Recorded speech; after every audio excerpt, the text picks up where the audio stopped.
commencer par une lecture de la parole de Dieu avant d'aller dans le message lui-même. Je vais demander à Jasmine si vous voudrez bien venir en avant. Et si vous avez vos Bibles, vous pouvez suivre avec nous dans Genèse 42, le chapitre 42 de Genèse. On va lire au complet. J'ai demandé... ça va, ok, là de moi-même. Alors, Genèse 42, dans vos Bibles, et Genèse... Jasmine, quand même. Bonjour. Oui, il n'y en a pas un.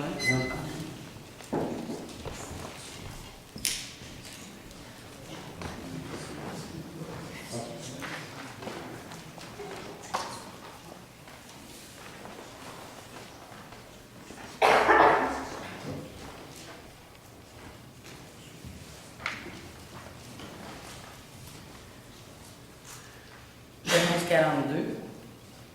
Voyant qu'il y avait du blé en Égypte, Jacob dit à ses fils, « Pourquoi vous regardez-vous les uns les autres? » Il ajouta, « J'ai appris qu'il y avait du blé en Égypte. Descendez-y pour nous en acheter, afin que nous restions en vie et ne mourions pas. » 10 frères de Joseph descendirent en Égypte pour acheter du blé. Jacob n'envoya pas avec eux Benjamin, le frère de Joseph, car il avait peur qu'il lui arrive un malheur. Les fils d'Israël se joignirent à d'autres arrivant pour acheter du blé, car la famine régnait dans le pays de Canaan. Quant à Joseph, il exerçait le pouvoir sur le pays. C'était lui qui vendait du blé à toute la population du pays. Les frères de Joseph vinrent et se prosternèrent devant lui, le visage contre terre. Quand Joseph vit ses frères, il les reconnut, mais il se comporta en étranger vis-à-vis d'eux. Il leur parla durement et leur dit, « D'où venez-vous? » Ils répondirent, « Du pays de Canaan, pour acheter des vivres. » Si Joseph reconnut ses frères, eux ne le reconnurent pas. Joseph se souvint des rêves qu'il avait eus à leur sujet et leur dit, « Vous êtes des espions, c'est pour examiner les points faibles du pays que vous êtes venus. » Ils lui répondirent, « Non, Seigneur, tes serviteurs sont venus pour acheter du blé. Nous sommes tous les fils d'un même homme. Nous sommes sincères. Nous, tes serviteurs, nous ne sommes pas des espions. » Il leur dit, « Pas du tout.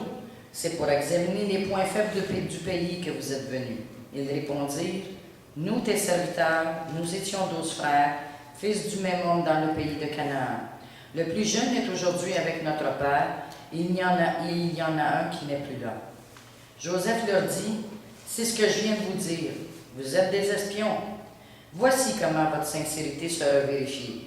Par la vie du Pharaon, vous ne sortirez pas d'ici avant que votre jeune frère ne soit venu. Envoyez l'un de vous chercher votre frère pendant que vous resterez prisonniers. Vos affirmations seront ainsi vérifiées et je saurai si la vérité est de votre côté. Sinon, par la vie du Pharaon, c'est que vous êtes des espions. » Puis il les mit 3 jours en prison ensemble. Le 3e jour, Joseph leur dit, « Faites ce que je vous dis et vous vivrez. Je crains Dieu. Si vous êtes sincères, qu'un seul de vous reste enfermé dans cette prison. Quant aux autres, partez, emportez du blé pour nourrir vos familles. Puis emmenez-moi votre jeune frère. Ainsi vos affirmations seront vérifiées et vous ne mourrez pas. » C'est ce qu'ils firent. Ils se dirent alors l'un à l'autre, « Oui, nous avons été coupables envers notre frère. Nous avons bien vu sa détresse quand il nous demandait grâce, et nous ne l'avons pas écouté. C'est pour cela que cette détresse nous frappe. » Ruben répliqua, « Ne vous disais-je pas de ne pas commettre de faute envers cet enfant, mais vous n'avez pas écouté, et voici que son sang nous est redemandé. » Ils ne savaient pas que Joseph comprenait, car il se servait d'un interprète avec eux. Il s'éloigna d'eux pour pleurer, puis il revint leur parler. Il prit parmi eux Simeon et le fit enchaîner sous leurs yeux. Joseph ordonna qu'on remplisse de blé leurs sacs, qu'on remette l'argent de chacun dans son sac et qu'on leur donne des provisions pour la route, et c'est ce qu'on fit. Quant à eux, ils chargèrent le blé sur leurs armes et partirent.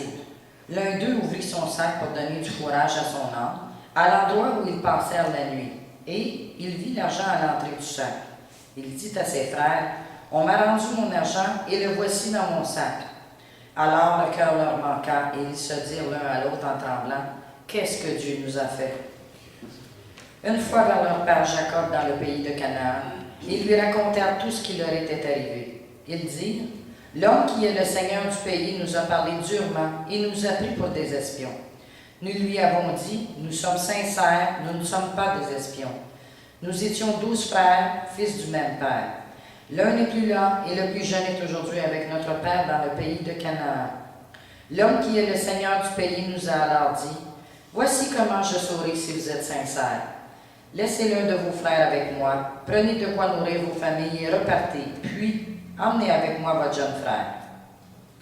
Amenez-moi votre jeune frère. Je saurai ainsi que vous n'êtes pas des espions, que vous êtes sincères. Je vous rendrai votre frère et vous pourrez librement parcourir le pays. » Lorsqu'ils vidèrent leur sac, ils constatèrent que le paquet d'argent de chacun était dans son sac. Ils virent, eux et leur père, leur paquet d'argent et ils eurent peur. Leur père Jacob leur dit, « Vous me privez de mes enfants. Joseph n'est plus là, Siméon n'est plus là, et vous prendriez Benjamin? C'est sur moi que tout cela retombe. » Ruben dit à son père, « Si je ne te ramène pas Benjamin, tu pourrais faire mourir mes 2 fils.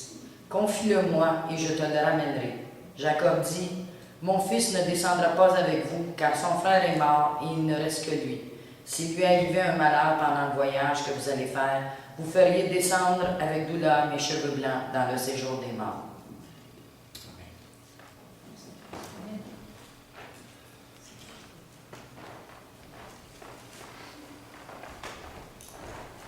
Alors, merci beaucoup, Jasmine. Et si vous voulez, nous allons nous courber dans une autre prière et demander à Dieu de bénir sa parole cet après-midi à notre cœur. Encore une fois, Seigneur, nous sommes devant toi, devant ton trône saint et glorieux.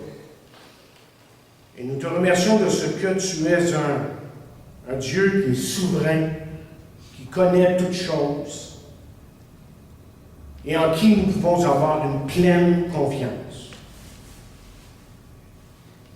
Et cet après-midi, nous avons besoin que tu parles à nos cœurs et que tu nous emmènes à toi, à une vraie communion, une vraie relation avec toi. Nous sommes devant toi parce que nous avons chacun des besoins. Nous avons chacun nos faiblesses. Et nous te remercions de ce que ton Saint-Esprit va faire son œuvre à travers sa parole cet après-midi. Dispose nos cœurs, aide-nous à porter attention aux choses que tu veux nous dire et surtout nous voulons être de ceux qui appliquent la parole. Donc nous te remercions d'avance pour tout ce que tu vas nous dire. Et nous saurons te donner l'honneur et la gloire par Jésus. Amen. Amen. Vous savez, nous vivons un temps où on rapporte la conversion de plusieurs personnes célèbres aux États-Unis.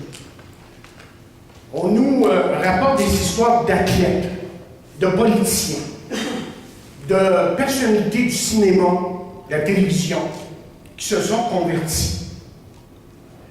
La dernière de ces conversions, apparemment, est celle de la célèbre actrice Jane Fonda. Et on nous dit qu'elle a adhéré à la foi chrétienne après que son chauffeur lui eut témoigné fidèlement pendant au moins 4 ans. Notre cœur se réjouit d'entendre ces bonnes nouvelles. Et nous savons, vous et moi, que Dieu peut effectivement changer le cœur de n'importe qui. Toutefois, nous sommes, vous et moi, à certains moments, devenus plutôt cyniques quand nous entendons de telles nouvelles, parce que nous avons entendu parler aussi de certaines personnes qui ont fait profession de foi et de qui malheureusement nous ne voyons pas la preuve de cette foi dans leur vie. Et on dirait que ces personnes se sont converties à un faux évangile. Écoutez, il faut le dire, il faut être clair, parce que la Bible nous dit, une personne peut certainement penser qu'elle est croyante et ne pas l'être vraiment. Et je pense cet après-midi que c'était le cas des frères de Joseph. Je suis certain que ses frères rendaient un culte à Dieu, tel qu'ils devaient le faire. Je suis convaincu que les frères de Joseph ont affirmé à maintes reprises leur descendance hébraïque. Ils étaient effectivement de bons juifs, mais ils étaient extérieurement religieux, mais pas changés à l'intérieur. Intérieurement. Maintenant, en avançant dans le chapitre 42 de la Genèse, la rencontre longtemps attendue entre Joseph et ses frères va finalement avoir lieu. Et dans ce chapitre que nous allons découvrir ensemble, nous allons voir comment Dieu va emmener ces hommes à la foi. Nous allons voir ce qu'il a fallu à ces hommes pour vraiment devenir des enfants de Dieu. Ce qui fait, c'est que nous pourrons voir le processus que Dieu utilise généralement pour réveiller ceux qui sont spirituellement endormis. Et cet après-midi, en regardant notre texte, nous voyons 3 scènes différentes. Je veux que vous imaginiez que vous avez devant vous une pièce de théâtre. Il y a 3 scènes différentes. D'abord, nous voyons les frères à la maison. Ensuite, deuxièmement, nous voyons les frères devant Joseph. Et enfin, on les voit discuter entre eux. Et dans ces 3 scènes, nous voyons Dieu faire 3 choses. D'abord, il rend les frères conscients qu'il y a un problème. Et deuxièmement, il leur fait connaître la nature de leur péché. Et enfin, il les emmène dans la 3e scène, à la repentance. Allons à la première scène. La première partie de l'histoire se passe dans la maison de Jacob. La prédiction de la période d'abondance et de famine en Égypte n'était pas limitée à l'Égypte, mais probablement à toute la région. Donc, Jacob et sa famille, en Canaan, rencontrent les mêmes problèmes. Et j'imagine que, pour un certain temps, cette famille a pu vivre de ses réserves. Mais, le temps ne change pas, et les réserves sont quasiment épuisées. Et la situation devient extrêmement sérieuse et peut-être même dangereuse. Mais vous voyez, les fils de Jacob, il me semble en tout cas, c'est ce que je constate là, en lisant l'histoire de Joseph, c'est que les fils de Jacob ont vécu des années sans vraiment se préoccuper de Dieu. Comment dire, la vie pour eux s'écoulait normalement. Leurs besoins étaient satisfaits et la vie continuait comme ils l'avaient toujours fait. Mais avec cette famine ici, ce que je veux que vous voyez cet après-midi, c'est que Dieu a capté leur attention. Maintenant, la vie continuait comme elle l'avait toujours fait, ne suffit plus. Mais tout de suite, vous voyez une application, hein? C'est facile d'éviter Dieu quand on se sent autosuffisant. C'est facile de te penser que vous n'avez pas besoin de Dieu quand tout tourne rondement. Et ces hommes ici, les frères de Joseph, étaient à l'aise avec leur reniement, leur tromperie. Et aussi longtemps que durait le statu quo, ces gens-là ne changeraient jamais. Donc, qu'est-ce qui arrive? Qu'est-ce qui se passe? C'est que Dieu lui-même provoque une crise. Et cette crise va soit les endurcir encore plus, ou ces hommes vont se réveiller spirituellement parlant. Mais vous voyez, Dieu aurait pu tout simplement là, se laver les mains de ces gens. Mais ce n'est pas ce que Dieu a fait, évidemment. Et ce n'est pas ce que Dieu fait envers nous non plus. Parce que vous voyez, Dieu nous aime trop pour nous laisser aller sans combattre. Donc, il arrive à certains moments que Dieu pratique ce qu'on appelle en anglais tough love, l'amour coriace. Il provoque, autrement dit, une crise dans nos vies afin d'attirer notre attention. si vraiment vous êtes son enfant, je peux vous dire une chose, Dieu va aller après vous. Il provoque une crise dans nos vies, justement, comme j'ai dit, pour attirer notre attention. Et ça pourrait être, par exemple, un diagnostic inattendu, une urgence dans notre situation financière, une situation qui nous accable, une crise dans la famille, j'en passe. Et dans ces situations, Dieu veut tout simplement, souvent, nous réveiller de notre léthargie spirituelle. C'est ça qu'il est en train de faire. Est-ce que Dieu agit durement avec nous ou est-ce que Dieu agit avec amour? Bien, Dieu a tendrement placé Jacob et sa famille ici en plein milieu d'une famine. Et pourquoi? Parce que essentiellement, Dieu voulait les ramener à lui. Vous voyez, vous ne pouvez pas être soigné pour une maladie tant que vous ne savez pas que vous avez un problème. Et Dieu ici est en train de forcer ses frères à voir qu'ils ont besoin d'aide, qu'ils ont un problème. Alors voici la question ou les questions pour vous cet après-midi. Traversez-vous des temps difficiles? La vie est-elle un combat pour vous actuellement? Se pourrait-il que Dieu tente de retenir votre attention? Se pourrait-il qu'il essaie de vous réveiller de votre sommeil spirituel? Est-il possible que Dieu essaie de vous déplacer à partir, bien, ce que je dirais, d'une profession de foi à la possession de la foi? À vraiment posséder votre foi, à vraiment vivre pour Dieu. Alors, la deuxième scène. Joseph et ses frères, on pense qu'ils ne s'étaient pas vus là, depuis probablement plus de 20 ans. Joseph avait à peu près 17 ans quand il a été vendu comme esclave et 30 ans quand il fut emmené devant le Pharaon. Alors, il y a eu, comme vous savez, 7 ans d'abondance et il a fallu, je pense, je calcule dans ma tête comme ça, là, probablement une année ou plus pour passer à travers toutes les réserves que la famille pouvait avoir. Pouvez-vous imaginer maintenant la situation pour un instant?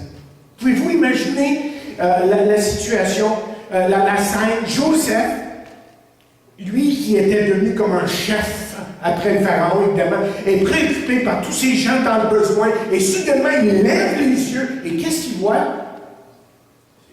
Ses frères. Lui, il nous dit le texte, les reconnaît, mais eux ne le reconnaissent pas. Et pourquoi le reconnaîtraient-ils? Pourquoi le reconnaîtraient-ils pas? Ben, simplement, c'est que la dernière fois que les frères avaient vu Joseph, on se rappelle de ce qu'on a passé à travers ces passages, là, depuis qu'on a commencé à travers l'histoire de Joseph, qu'il était couvert de boue parce qu'on l'avait jeté dans une citerne. Et Joseph était foncièrement, là, à ce moment-là, dans une position de faiblesse, suppliant ses frères de le laisser vivre. Et je peux le voir là, dans la citerne, avec ses guenilles, toutes trouées, son manteau que son père lui avait donné, troué. Mais maintenant, lorsque eux le voient, et lorsque lui les voit, il porte des vêtements royaux, il est rasé de près, encore plus près que moi. Et Joseph a confiance en lui-même, et Joseph était devenu un homme puissant. Toute une différence. Et en plus, il parle égyptien. Donc, c'est le dernier endroit au monde là, où ses frères se seraient attendus de trouver Joseph la dernière place. Et quand ils arrivent, selon ce qu'on a lu dans notre texte, quand ils arrivent à leur tour devant Joseph, qu'est-ce qu'ils font? Ils font la révérence. Vous vous rappelez l'histoire, hein? C'est exactement comme ça dans le songe, dans le rêve que Joseph avait eu. Et là, Joseph fait quelque chose qui, pour nous, peut sembler un peu bizarre. Il ne dit pas à ses frères qui il est. Il ne leur donne même pas le moindre indice pour savoir que lui les connaissait. Là. Non, Joseph commence par les questionner en disant quelque chose comme « Messieurs, d'où venez-vous » Ils répondirent évidemment, comme on a vu dans le texte, qu'ils viennent de Canaan, sont venus pour acheter du blé. Et tout de suite, c'est un peu bizarre, hein? Joseph les accuse des espions. Voilà, une claque en pleine figure. Ils sont des espions. Et les frères, ils passent évidemment en disant qu'ils ne sont pas des espions. Ils ne sont que des frères qui sont venus chercher du pain pour nourrir leur famille. Et Joseph continue à leur parler en prétendant qu'ils ne les croient pas. Et leur réponse, essentiellement, c'est « Monsieur, nous sommes 12 frères et notre père est au pays de Canaan. Notre plus jeune frère est là-bas avec notre père et un de nos frères n'est plus avec nous. » Et en plus, je suis sûr qu'ils ont fait valoir là, pourquoi ils n'étaient pas des espions, après tout. Ça serait absolument absurde qu'ils soient des espions. Pourquoi est-ce qu'un espion voyagerait avec ses frères et en groupe de 10? Je pense qu'un espion, on va essayer, un espion aérien en tout cas, veut se mêler avec les autres, il veut passer inaperçu, incognito. Comme ça que ça marche normalement un espion. Pas visible devant tout le monde. Mais à travers ça, si vous suivez avec moi l'histoire cet après-midi, on voit un Joseph qui demeure calme. Pas d'énervement ici, parce qu'on ne sent pas ici que c'est un homme qui veut la vengeance. Okay? Mais il veut simplement savoir si ses frères ont changé quelque peu. Il est intéressé à savoir ce qui se passe avec son frère Benjamin, avec son père. S'ils l'ont traité comme lui a été traité odieusement, qu'est-ce qu'ils ont pu faire avec Benjamin? C'est probablement la question qui se posait, c'était le plus jeune quand même. Et d'un autre côté, si j'essaie de comprendre ici ce qui se passe à travers cette histoire-là, je pense que Joseph avait toujours été à l'écoute de Dieu. Est-ce que vous comprenez ce que je dis? C'est un homme qui était extrêmement sensible à la direction de Dieu dans sa vie, aux paroles qui venaient de Dieu lui-même. Et Joseph a probablement réalisé là, en ce moment-là, qu'il pouvait toucher la vie de ses frères. Donc Joseph leur propose un test. Un des hommes serait choisi pour retourner à la maison et revenir avec Benjamin avant que les autres soient libérés. Et pour faire ça, ce qu'il fait, c'est qu'il les jette en prison. Qu'est-ce qui se passe ici exactement? Qu'est-ce qui se passe ici? Je vous ai cité Alistair Begg. Et il nous aide à comprendre ce qui se passe. Je vous l'ai cité la semaine dernière. Et voici ce qu'il dit dans un message qu'il a donné dernièrement. Il dit, vous rappelez-vous des 3 choses qui dérangeaient les frères au sujet de Joseph? Il y avait son vêtement spécial et son rêve, mais il y avait aussi un mauvais rapport sur ces hommes à leur père, dans Genèse 37, verset 2. En d'autres mots, les frères avaient vu Joseph comme l'espion de Jacob, envoyé pour les surveiller, retourner voir papa avec cela. C'est pourquoi Joseph a décidé d'accuser ses frères de la même accusation qu'ils avaient portée contre lui. De retour à Dothan, Joseph avait protesté son innocence, mais il avait été traité avec des paroles dures de la part de ses frères. Et il avait été emprisonné dans un puits et finalement, on le sait, vendu en Égypte comme esclave. Maintenant, il finit en disant ceci. Il dit, maintenant, les frères protestaient de leur innocence et Joseph leur répondit avec des paroles dures et avec l'emprisonnement.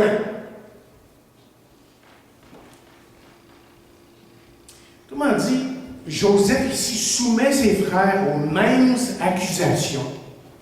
Et Joseph leur fait goûter la même expérience que lui a dû subir. Et croyez-le ou non, mais il ne fait pas ça juste pour les punir. Mais comprenez qu'il fait tout ceci là, espérant dans le plus profond de lui-même, que ses frères vont prendre conscience de ce qu'ils ont fait. Il espère que ce traitement va leur permettre de révéler leur cœur, leur vraie nature. Et chers amis, c'est malheureux, mais c'est trop souvent vrai pour nous aujourd'hui. Il y a une application ici. Écoutez bien. Nous n'apprécions pas l'effet que les mots peuvent avoir tant que nous n'avons pas ressenti leur blessure humaine. Nos paroles, on blesse facilement. Nous ne sympathisons pas avec ceux qui ont des difficultés tant que nous n'avons pas de difficultés nous-mêmes et nous ne comprenons pas la douleur d'être ignorés tant que les autres ne nous ont pas ignorés nous-mêmes. Nous ne comprenons pas le rejet tant que nous n'avons pas été rejetés nous-mêmes et nous ne comprenons pas le péché autant que nous ne voyons, je devrais dire, pas comment que ça a fait souffrir Dieu et comment on a fait souffrir les autres autour de nous. Oh non, chers amis, Joseph n'était pas cruel ici. Non. Simplement que Dieu utilisait ces événements pour réveiller la conscience de ses frères. Allons à la troisième scène. Cette scène, évidemment, fait suite aux 3 jours en prison. 3 jours pendant lesquels je suis convaincu que les frères ont eu le temps à vraiment réfléchir sur leur situation. Et pendant 3 jours, ils ont vécu quelques-unes des horreurs qu'ils avaient fait vivre à Joseph. Et maintenant, ils sont emmenés devant Joseph. Et là, les frères subissent de la part de Joseph une peine modifiée. Plutôt qu'un des frères retourne à la maison et que les autres restent, un frère reste et les autres peuvent retourner à la maison. OK. Je ne sais pas si vous voyez ce qui arrive ici.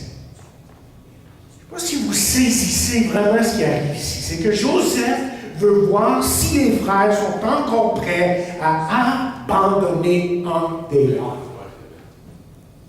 Vont-ils abandonner Siméon? C'est lui qui va rester là. Comme ils l'ont fait avec Joseph. Mais ce qui est très intéressant dans cette scène, évidemment, c'est la conversation qu'ils ont entre eux. Et évidemment, les frères pensaient que c'était une conversation privée. Pas tout à fait. Ils ne savaient pas que l'Égyptien qui était devant eux parlait aussi hébreu. Et qu'ils connaissaient très bien leur situation. Parce qu'évidemment, vous vous rappelez ce qui est dit dans le texte là? Joseph utilisait un interprète. Il s'est fait passer pour un vrai Égyptien. Là. Il ne savait pas du tout qu'il parlait hébreu. Et à un certain moment, il semble qu'il est tellement ému et pris de les entendre qu'il verse ses larmes et est obligé de se tourner de bord puis aller dans une autre pièce et pleurer. Puis ensuite, il revient et leur parle. Et dans cette conversation nous montre là, quelque chose de très, très significatif ici. Vous voyez, 20 années étaient passées, leur vie avait continué. On parle de la vie des frères ici. Mais le péché qu'ils avaient commis continuait à les obséder. Et probablement, chers amis, que ces frères, les frères de Joseph, avaient décidé à un certain moment de ne plus jamais en parler et qu'ils devaient plutôt aller de l'avant avec la vie. Et selon toutes les apparences, c'est exactement ce qui est arrivé. Il ne semblait pas pour un bon bout de temps affecté par le passé. Mais comme quelqu'un a dit, c'était comme de la peinture sur un mur plein de crevasses. Vous pouvez peinturer le problème, mais vous ne pouvez pas vous en débarrasser. Chuck Colson est mieux connu comme un prophète des temps modernes. Il est décédé il n'y a pas tellement longtemps. Et Chuck Colson est reconnu pour avoir travaillé pour le président Nixon et avoir fait plusieurs choses assez horribles quand même. C'était le coupeur de tête, hatchetman, je crois qu'on l'appelait en anglais. Comment dit, quand il y avait quelqu'un à mettre dehors, c'est lui qui le faisait. Puis il ne le faisait pas avec gentillesse, pas à peu près. Il mettait les gens dehors, puis ah ouais, t'es fini, puis ah ouais, tout de suite, puis hier. C'était comme ça. Mais il s'est converti, cet homme-là. Il y a eu un ministère dans les prisons américaines incroyable. Il a monté quelque chose là, pour atteindre des milliers de prisonniers. Et là, il raconte son histoire. Et quand il parle du péché qui est en nous, il raconte cette histoire, justement. Tenez, je vais vous la lire. Coulson nous raconte une chose particulièrement cruelle qu'il a faite quand il était un tout nouveau lieutenant avec les Marines. Il dirigeait sa section de 40 hommes, sales et pleins de sueur, pendant une mission d'entraînement sur un île non loin de Porto Rico. Les Marines, écrit-il, avaient reçu l'ordre de ne pas échanger, de ne pas acheter quoi que ce soit de la pauvre population de l'île. On s'attendait à ce que cet ordre soit ignoré. Alors, à la deuxième journée des manœuvres, quand la section brisée de fatigue par la chaleur rencontra un vieil homme qui conduisait un âne ployant sous la charge de 2 poches pleines de breuvages froids glacés, les hommes se dirigèrent vers le vieil homme pour en acheter. Soudainement, Coulson est intervenu et il dit « Sergent, arrêtez-moi cet homme, il traverse une propriété du gouvernement. » Le sergent le dévisagea avec incrédulité et commença à procéder à l'ordre reçu. Et Coulson ajouta « Et confisquer la contrebande. » Les soldats l'applaudirent, dit-il, tout en volant les breuvages glacés du vieil homme qu'ils auraient volontiers payé peu de temps avant, et ils les burent tous. Après que les breuvages furent tous bu, le prisonnier fut relâché. C'est ce qui va tristement, ayant perdu ses économies et très certainement son gagne-pain de plusieurs mois. Techniquement, Coulson n'avait fait qu'appliquer les rigueurs de la loi militaire. Mais maintenant, des années plus tard, c'est cela, et non pas les crimes spectaculaires du Watergate qui viennent à son esprit quand il pense à ses vieux péchés. Il donne cela comme l'exemple d'un des péchés qu'il regrette le plus. Je ne sais pas si vous savez ici ce qu'on est en train de dire ici, cet après-midi-là. Avez-vous des endroits en vous qui ont enregistré tous ces souvenirs? On veut les enterrer, mais ils continuent de hanter notre conscience. Nous essayons, par exemple, d'oublier les gens que nous avons manipulés pour prendre avantage d'eux, pour notre propre avantage. Nous essayons d'oublier les gens dans le besoin que nous avons peut-être ignoré. Mais dans le plus profond de nous-mêmes, vous ne pouvez pas oublier ça. Lentement, ces choses grugent votre cœur, et lentement, ces choses grugent même votre joie de vivre. Vous savez, quand quelqu'un a écrit, on peut travailler fort pour être de meilleures personnes que celles qu'on était, mais nous ne pouvons ignorer le fait que d'autres personnes vivent avec des cicatrices dont nous sommes responsables. Écoutez, regardez là, carrément notre péché est douloureux. C'est même embarrassant. Et quelquefois, vous savez qu'est-ce que ça fait? Ça nous rend malades. Ce dont nous avons besoin, c'est d'être pardonnés.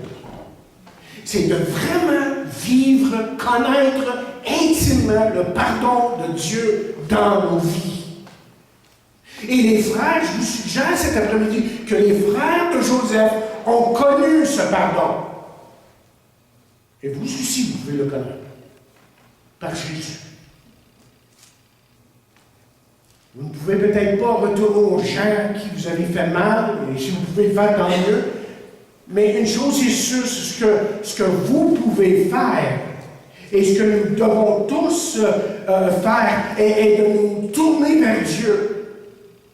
De nous tourner vers celui qui est capable de nous pardonner et qui est capable de nous restaurer. Parce que vous voyez, c'est à lui, en fin de compte, qu'on va rendre des comptes. Ultimement, c'est à lui qu'on rend compte.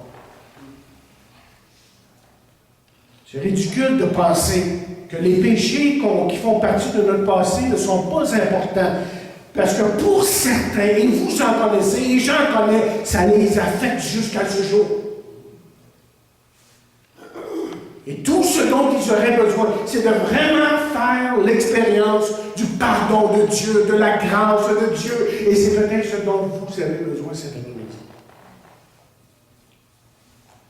Max Lucado a écrit, un écrivain prolifique dans le domaine chrétien, dans le milieu chrétien aux États-Unis, évidemment. Il écrit ceci. Il dit, la pierre précieuse de la joie est donnée aux esprits appauvris, pas aux esprits riches.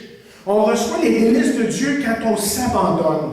Ils ne sont pas accordés comme un prix après une victoire. La première étape vers la joie est quand on demande de l'aide et qu'on reconnaît sa pauvreté morale, sa faiblesse intérieure. Ceux qui goûtent la présence de Dieu ont déclaré leur faillite spirituelle. Ils ont conscience de leur crise spirituelle. Leurs armoires, dit-il, sont vides, leurs poches sont vides, leurs choix ont disparu. Ils ont depuis longtemps arrêté de demander justice et ils implorent tout simplement la miséricorde de Dieu. Ils ne se vantent pas, ils implorent. Écrit dans le livre des Applause of Heaven, l'applaudissement du ciel, écrit par Max Lucado. Qu'en est-il de vous cet après-midi? Qu'en est-il de vous? On a regardé ici les frères de Joseph. Est-ce que votre foi, cette foi que vous dites avoir en Jésus, vient du fait qu'un jour vous avez réalisé que vous avez offensé, brisé la loi, que vous avez péché? Ou est-ce qu'aujourd'hui vous jouez la comédie? Il y a beaucoup trop de gens comme ça dans l'Église, aujourd'hui, qui jouent une comédie, qui sont là. Mais moi, je veux vous dire ceci, que si vous venez à Jésus, le message de l'Évangile va bouleverser, va transformer votre vie. Je l'ai vu et revu, et je sais qu'il peut le faire. Parce que vous voyez, Jésus a donné sa vie pour tous les péchés qui nous hantent, et pour que nous puissions nous arrêter de nous sauver de notre passé, pour qu'on puisse régler ça une fois pour toutes. Et pour commencer à vivre la vie pour laquelle nous avons été créés. C'est ça que Dieu veut pour vous.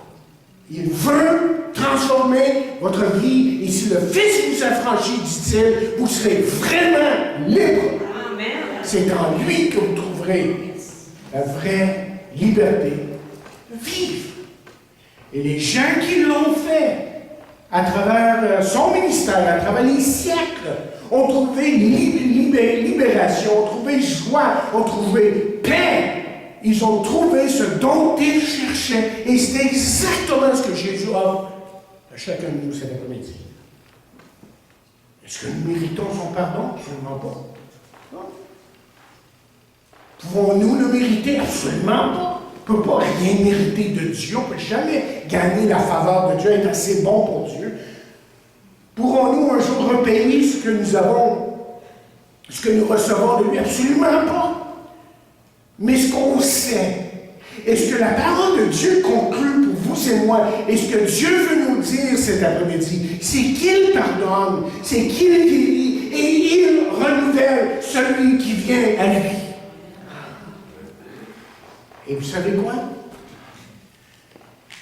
La Bible appelle ça la grâce. Tout simplement. On ne mérite rien. Mais il nous dit, hey, c'est correct. Tu ne mérites rien, mais je te donne. Et l'apôtre Paul, qui lui-même est un meurtrier, qui avait tout fait pour détruire les gens, a dit, je suis ce que je suis à cause de la grâce de Dieu. Pas parce que je suis meilleur que l'autre. Et c'est ça que Dieu veut vous donner cet après-midi. Je ne sais pas où vous en êtes dans votre marche avec Dieu, mais je sais une chose, que le Dieu que je connais, depuis maintenant plusieurs années, merci, bonne partie de ma vie, c'est le Dieu que je veux que vous connaissiez et qui peut faire son œuvre dans votre vie, quelle que soit votre situation, quel que soit votre péché, quel que soit votre passé, celui qui est mort sur la croix, celui-là veut vous libérer. Parce que sur la croix, par pur amour, par pure grâce, il vous a offert son pardon et son amour. Prions.